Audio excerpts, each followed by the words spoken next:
Two things happened. In August 1987, we lodged our claim for the Waitangi Tribunal, and Zinzang Brook debuted against Argentina for the All Blacks. We came in, there was nothing. We had no quota to speak of, no money, no land, and we owed some people a lot of money. But we persevered with a belief that we had for a claim, and that claim's eventually been borne out to be right.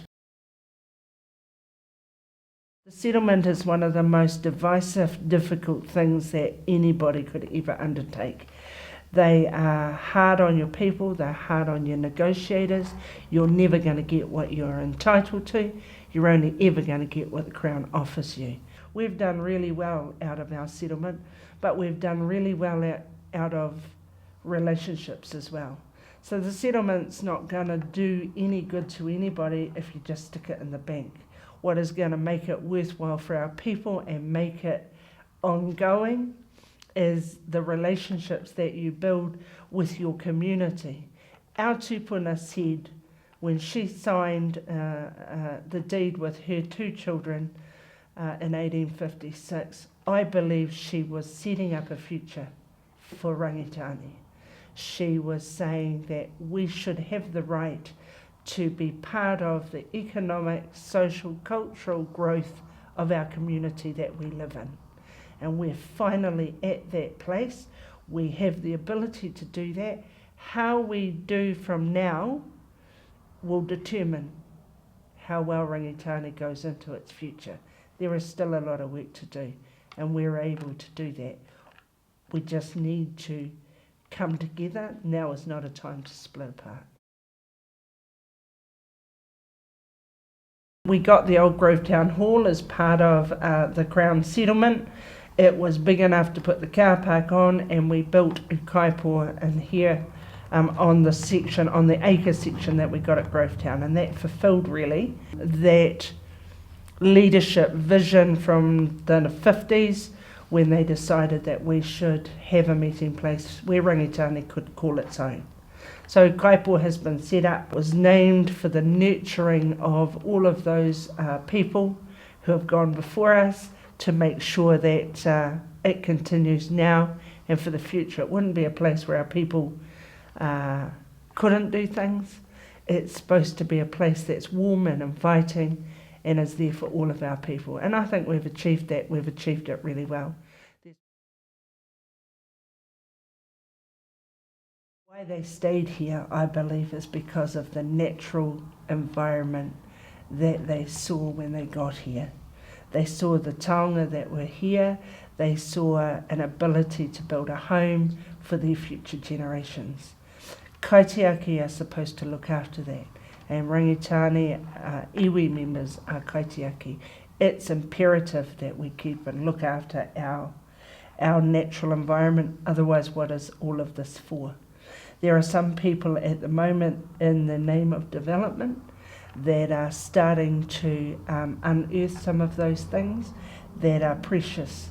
We spent a lot of time repatriating our tupuna and getting back some of those sites of significance that matter to us as an iwi. The Wairau River is one of those, but it's not the only one. The maunga, all of those awa. Wairau means 1,000, 100 rivers, all of those tributaries and rivers that flow into Cloudy Bay, they're all important. And our ecosystem is mandatory to look after if we're going to succeed as an iwi. The money isn't for anything if you can't look after the land and the values of our people.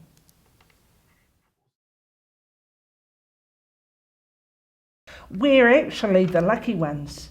We're the people that got to see the fruition of work that generations of others have worked for and never got to see. So for us, I guess we are that generation. We got to bring home 60 tupuna. Who else has been able to do that? who has been able to bring their people home and put them back in the ground.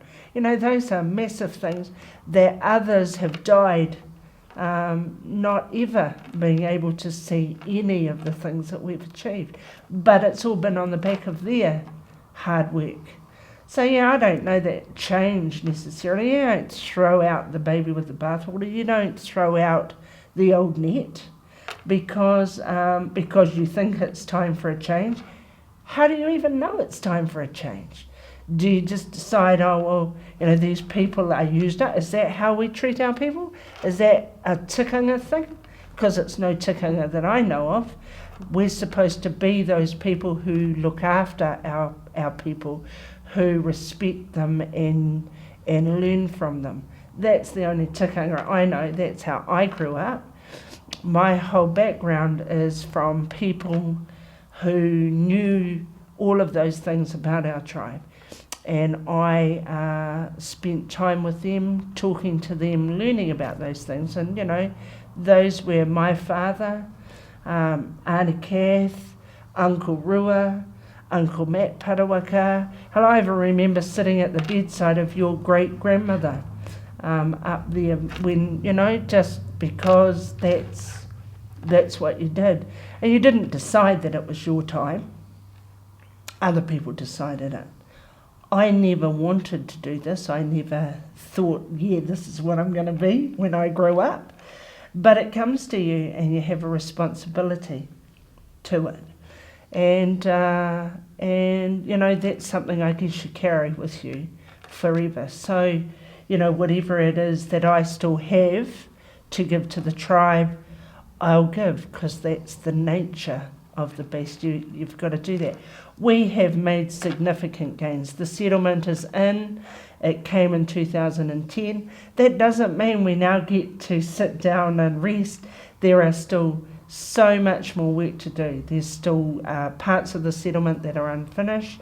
There are still structures to put in place. There's still plans to identify how do we make it last. It's our one chance. And instead of arguing with each other, let's look at what are the intergenerational benefits that need to occur and how are we going to put in place plans to ensure it lasts longer than this generation. Because if we're not careful with that, it'll be gone and we'll be back to 1996. There'll be nothing.